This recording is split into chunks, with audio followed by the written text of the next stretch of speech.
All right. What I really want to discuss is evaporation potential. And this is a term that I know a lot of folks in the industry do not know about, do not pay attention to, they don't practice. But evaporation potential is really drying with a purpose. And understanding and utilizing evaporation potential on the project is the difference between your average run-of-the-mill water mitigation contractor and true professional mitigation contractors who know the science of drying and utilize that to really give themselves a grade, all right, a scorecard every time they go into an environment so they can make the right decisions. And why do we use EP? Well, we use EP, evaporation potential, because things aren't always what they seem. We're going to execute a little drying instinct test here in a second. And I'm going to give you a chance to look at some scenarios and see if you can't tell me which drying environment looks the best. But first, before we go there, the way this was, we talked about John Dalton, right? That very smart, old, Quaker dude. Well, not only, again, coincidental, not only are he and I both colorblind, but another coincidence, he also happens to be an expert at drying. Just saying. Okay? So we got that going for us. But his law of potential pressures, partial potential. All right, someone smarter than me came up with this. To me, this simply means if I put a sock in a dryer, about 20 minutes later, I open it up and it's going to come out dry. So that means that. But then someone else came up with this adaptation of that formula, which simply takes some of those elements and says, all right, evaporation potential. If I take the vapor pressure of the water in the material and I get it higher than the vapor pressure of the air in the same environment, it's going to create evaporation.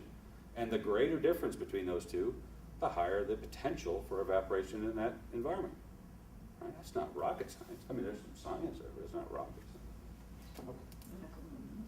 So here we go. Here's what I want you to do.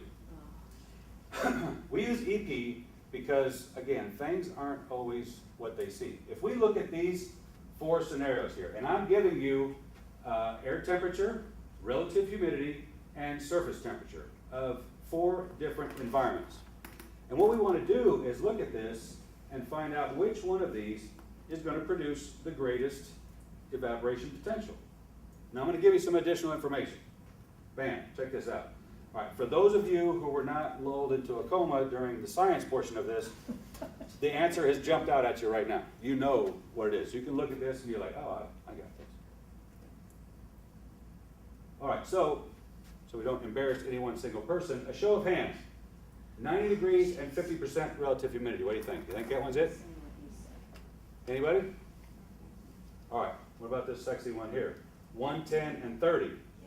Anyone think that's it? That's a good one. Hey, Rod, you going with that? I like 110. Because All I right. give 110%. But 92 degrees Fahrenheit and 30% relative humidity. It doesn't seem too bad, does it? No. That's All right. decent. Or the last one, 75, 60. I'm going 110. Okay, so I think, from the remarkable show of hands, I think 110 is the one that people were eyeballing the most, and it does look like it has pretty good potential. Man, 110 degrees, things have to dry in that environment, right? All right, well, let's see. Whoa. All right, once we add this stuff in here, we can see that if we look at the evaporation potential, we've got 0.1, not phenomenal, but it is, there's some potential there. But hey, look at this fancy one we're looking at here. Does anyone know what a negative 0.13 equates to? F. Yeah, that's condensation. We're not evaporating here, we're promoting condensation. I don't think that's going to work. That's not going to dry a structure. So in the end, you can see here, even though 75 degrees Fahrenheit in that environment and 60% relative humidity doesn't seem like the obvious choice, you can't just go into these projects and fly by the seat of your pants and think it's instinct. There's a lot of contractors there, I think, been doing this for a long time. They're like, oh man, I've done 50 of these jobs right here. I go in, I throw a couple air movers at that thing, a dehumidifier, 2-3 days, I'm out of here. All right? Yeah, okay, well, show me. Show me the science behind it. Okay, where'd you come up with that? All right, and probably be amazed that you don't see that much. For conventional drying, we shoot for an evaporative potential on every single project from 1.5 to 3.5. So how does this work? Okay, we got these fancy numbers and stuff, and I'm sure there's a way to calculate this. Well, here's what it does for you. I send a technician, one of our trained technicians, out to a house to monitor at the 24-hour mark. And he comes out there, or she goes out there, and they take appropriate readings like they're supposed to, and they see, ooh, I've only got evaporation potential of 0.33. All right? I'm not drying. I'm not just some person going out there to monitor, take readings, and come back to the shop and hand them to some project manager. I'm a technician who shows up and see, oh, I'm only at 0.33. I better do something. This thing isn't drying fast enough. All right? Again, is there any incentive for doing this? No, there's no incentive. I can dry at 0.33 for 4 or 5 days and get paid for it. Or I could dry at 1.5 or above, and I could dry in 24 to 48 hours. That is the difference. And that's what we teach our technicians here at VetCorp, how to make those decisions.